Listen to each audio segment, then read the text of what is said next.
Alright, welcome back, Wheel of Time fans. Techniverse here. Today we're going to be dropping some spoilers on you, so if you haven't read through the whole books, maybe don't watch this video just yet. I wanted to take the time in this video to point out a few things about our three main Tavarine characters that most people might not realize right off the bat, but if you take a closer look, as with all fantasy and most stories in general, it's modeled on previous stories before. So a good example of this, as we jump right into it, is Rand al'Thor. Now, you hear Rand al'Thor and you think he must be equated to Thor, if he's related to anybody from history. And the funny thing is he's not.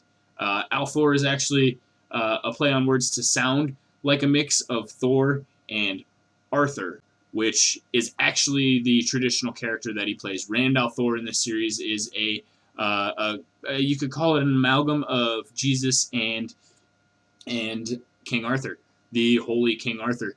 And this is actually evidenced by the fact as well that Egwene al'Vir's name is a variation of the name Guinevere.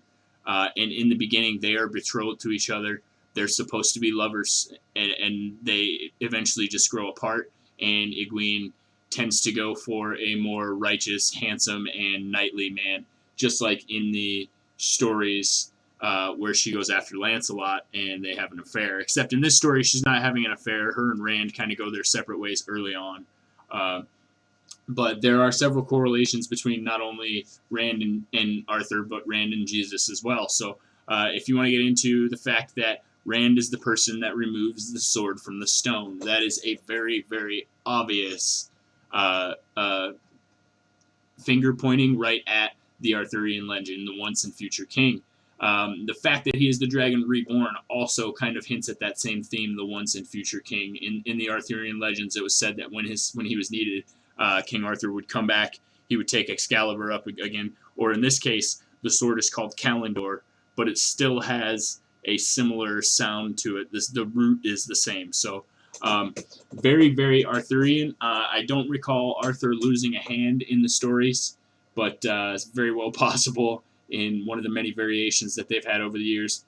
But basically, my point is, you assume because of his name that he would have correlations to the god Thor, and he's really closer to, if any god, he's probably closer to Jesus, and that's because he's pretty much destined to give his life, to sacrifice himself to save everybody else from the darkness. So there's a very obvious Christian connotations there. He struggles with his inner darkness, with his own sins throughout his life.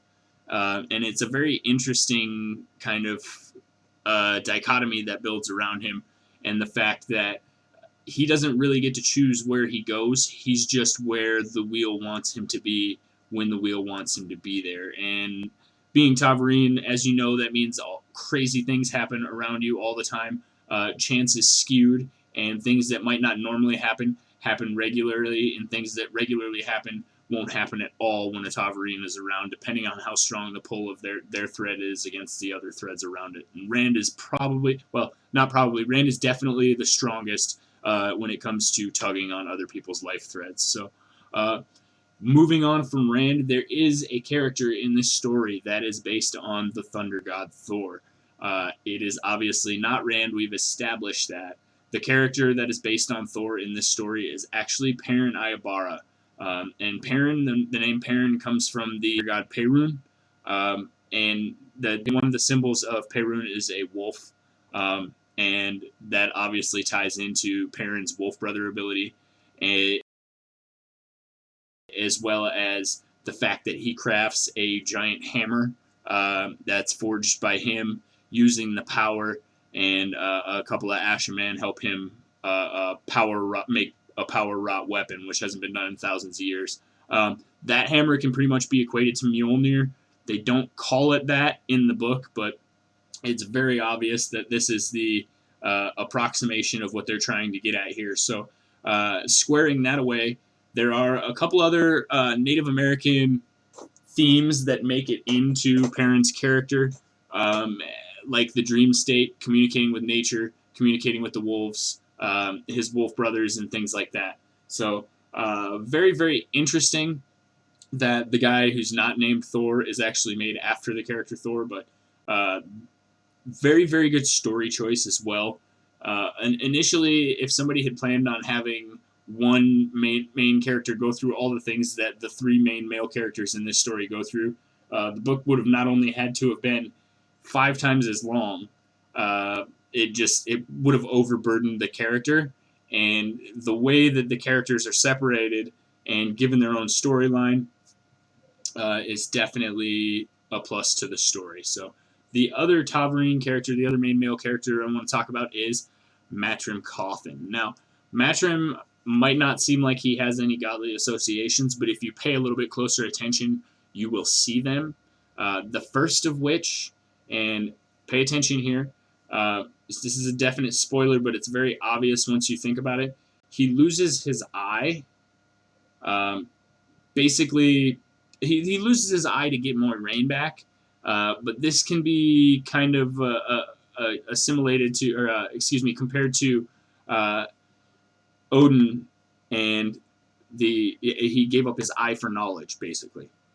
And Matt's doing this because Moiraine has the knowledge to save the rest of the planet. He needs to bring her back because without her, the dragon will fail, supposedly. So the other interesting thing that relates Matt to Odin are the 2 ravens on his Ashandarei. These 2 ravens are thought and memory. In Norse legends, they're known as Hugin and Munin, and they literally translate to memory and thought. There is an inscription on the blade of the Ashandarei. That inscription is right below the heads of 2 ravens, and the inscription says, "Thus is our treaty written, thus is agreement made. Thought is the arrow of time, memory never fades." So thought and memory are spoken of in there. And then it says, "What is asked is given, the price is paid." Now it's interesting to note that he receives this Ashandarei, or sword spear, as it means in the old tongue, from the people in the Tower of Genji, where he goes to...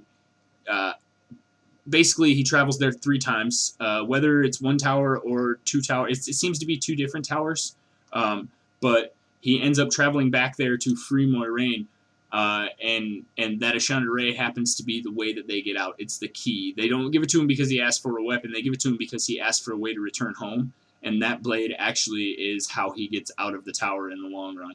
But the other interesting thing is when they give it to him, they hang him. So the cost is his life, and they hang him from that tree. Well, Odin also once hung himself from a tree, the tree of life of Vendasora. Now, he is actually... Matrim is hanging from a Vendasora. Okay? In the Norse mythologies, this tree is called Yggdrasil. It's the tree of life, and Odin hangs himself from it. Odin the One-Eyed. Him and his 2 ravens. So there's a lot of correlations here. The only thing I'm curious about with Matt is the fox. I don't know if the fox has any correlation to Odin at all, or if there's some other god that they're hinting at with that. But his symbol does become the raven. They refer to him as the Prince of Ravens, and he's very, very central to the whole story moving forward. Matt's probably one of the most interesting characters, and I think he's the most liked by most people. Probably one of the reasons they definitely didn't race swap him, and obviously Rand had to be a fair-skinned, red-headed guy. But I'm very excited to see the performance, how Rand is portrayed, and yeah, those are basically the 3 main male characters. I don't think I gave away too many plot points as far as their stories go, and there are a couple things that I tend to leave intentionally vague because we're going to fill in some details later. But I'd like to know what you think. How do you feel about Matt being Odin, and Perrin being Thor, and Rand being King Arthur and Jesus mixed together? I mean, they're all pretty fairly straightforward correlations, and it's kind of hard not to see the connections once made. So, yeah, leave me a comment down below. Tell me if you think any of the other characters are based on either deities or famous characters from mythology, and hit that like and subscribe button because we'll have plenty more of these videos coming up. And as always, guys, I am Technivorous. Thanks for watching this video. Don't forget to hit the like button. You can subscribe right here by clicking on the icon. And I put a couple videos up in the corner. One of them is going to be my latest video, my latest upload, and the other one is going to be what YouTube recommends for you. So feel free to check those out. Don't forget to hit that bell for notifications down below, and we'll see you guys next time.